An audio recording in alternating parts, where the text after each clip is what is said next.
दीपू सिमा, तुम दोनों बैग लेकर कहाँ जा रहे हो? हम दोनों मेरे पापा के घर जा रहे हैं मम्मी जी। लेकिन क्यों? मुझे बड़ा आदमी बनना है मम्मी। मैं अगर इस घर में रहा तो कभी अपने लक्ष्य को हासिल नहीं कर पाऊंगा, इसलिए मैं इस घर से जा रहा हूँ। ये तू क्या कह रहा है दीपू? जब तू पैदा हुआ था मुझे ऐसा लगा था कि तू हमारी बुढ़ापे का सहारा बनेगा, लेकिन तू हमें छोड़कर जा रहा है बेटा। मम्मी, तुम्हें मैं जा रहा हूँ उसकी दुख नहीं है। मेरे यहाँ जाने से तुम्हें जो पैसे मिल रहा था वो अब नहीं मिलेगा, उसकी चिंता है तुम्हें। मुझे जाने दो मम्मी, मुझे अब यहाँ नहीं रहना है। मुझे अब मेरे फ्यूचर के बारे में सोचना है। मत जा बेटा, हमें छोड़कर मत जा। सिमा चलो, हमें लेट हो जाएगा।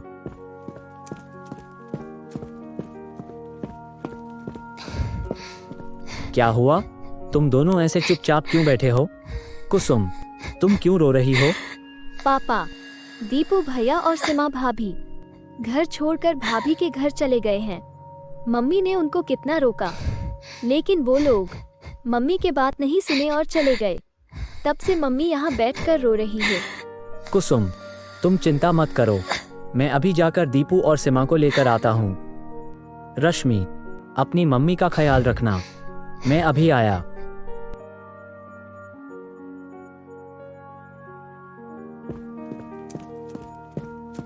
आप यहाँ? मैं आपसे नहीं, मेरा बेटा दीपू से बात करने आया हूँ। दीपू, तू चल अभी मेरे साथ। जब से तू घर छोड़कर आया है तेरी माँ का रो रो कर बुरा हाल हो गया है बेटा। चल तू यहाँ से। मैं नहीं जाऊँगा पापा, उस घर में मेरा फ्यूचर नहीं है। मैं बड़ा आदमी बनना चाहता हूँ, इसलिए मुझे यहाँ रहकर सिमा की पापा से बिजनेस सीखना है। अच्छा होगा आप यहाँ से चले जाइए। सुन लिया आपने? आपका बेटा क्या कहा? अब आप यहाँ से चले जाइए, वरना मैं आपको धक्के मार के यहाँ से भगा दूंगा। उसकी जरूरत नहीं पड़ेगी मिस्टर रॉय। जब अपना खून ही बेईमान निकले तब दूसरों को क्या यकीन करे? ऐसे बोलकर राकेश वहाँ से चला आता है। क्या हुआ?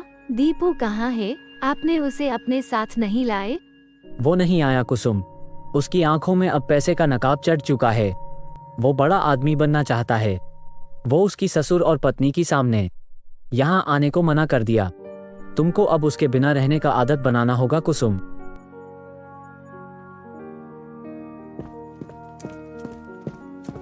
अशोक, तुम यहाँ क्यों आए हो? मैं तुमसे नहीं, तुम्हारी दीदी से मिलने आया हूँ। दीदी से?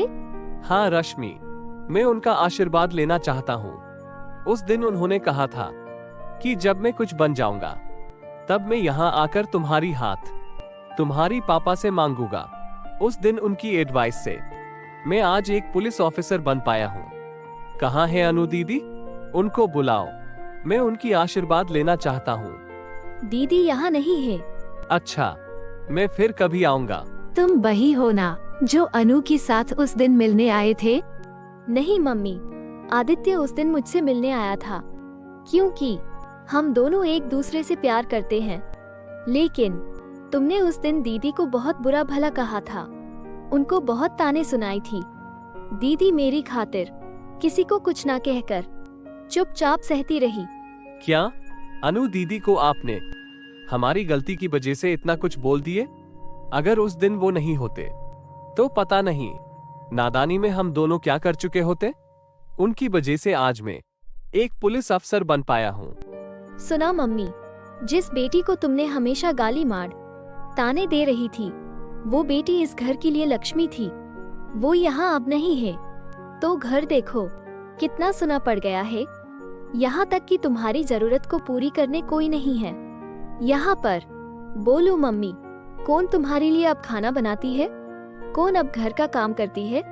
कौन तबीयत खराब होने से तुम्हारी ख्याल रखती है? बोलो मम्मी, बोलो। तुमने अनु दीदी के साथ बहुत बुरा किया है। उन्होंने हमेशा तुम्हें माँ का दर्जा दिया, लेकिन तुम उन्हें हमेशा परायों की तरह बिहेव किया है। मुझे माफ कर दो रश्मि, मैंने अनु के ऊपर बहुत नाइंसाफी की हूँ। आज जब वो यहाँ नहीं है तब मुझे एहसास हो रही है। मुझे माफ कर दो। तुम्हें अपनी गलती का एहसास हो रही है, ये सबसे बड़ी बात है मम्मी। कुसुम, आज अनु की जन्मदिन है। मैं उसके लिए उसकी पसंद की कलर का ड्रेस लाया हूँ। उसकी बहुत याद आ रही है। मैं आज उसे मिलने उसके घर जाऊंगा और एक ड्रेस उसे दूंगा। देखना, वो बहुत खुश हो जाएगी। अनु, अनु, कहाँ हो तुम बेटी? देखो मैं आया हूँ, तुम्हारे पापा।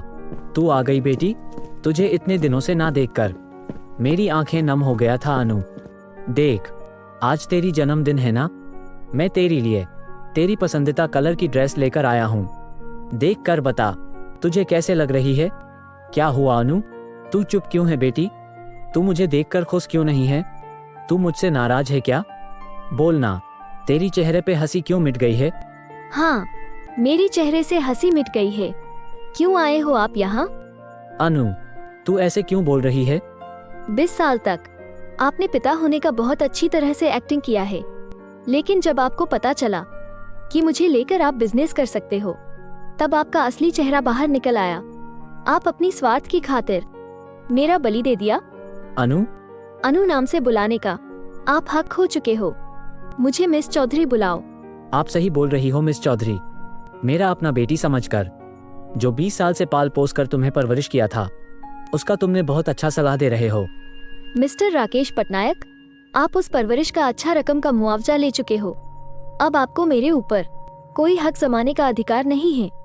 मुझे अपने प्यार से वंचित करके मुझे पैसे की पहाड़ के ऊपर फेंक चुके हो।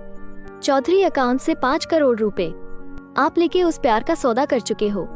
आप दूसरे की तरह एक लालची और खुदगर्ज इंसान हो, जो पैसों के खातिर अपने जमीर भेज देते हैं। कौन सा 5 करोड़? क्या आप बता सकते हो? मैंने कब 5 करोड़ रुपए लिए थे? नाटक मत करो मिस्टर पटनायक, आपको अच्छे से पता है। मेरे सामने ढोंग मत करो। चले जाओ मेरे घर से, दोबारा यहाँ कभी मत आना। राकेश दुखी होकर वहाँ से चला आता है। रास्ते में अनु के बारे में सोचकर उसका बुरी तरह से एक्सीडेंट हो जाता है।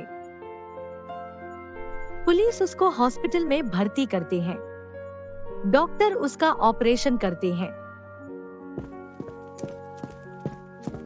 डॉक्टर, मेरे पापा अब कैसे हैं? ऑपरेशन तो ठीक से हो गया, लेकिन उनका लेफ्ट साइड पैरालाइज हो गया है। उसकी वजह से ना वो चल पाएंगे, ना बातें कर पाएंगे। पापा कब ठीक हो पाएंगे डॉक्टर? कुछ कह नहीं सकते। अगर भगवान की मर्जी हुई तो वो बहुत जल्दी ठीक हो सकते हैं, वरना लेट भी हो सकता है। आप उन्हें 2 दिन के बाद घर ले जा सकते हैं।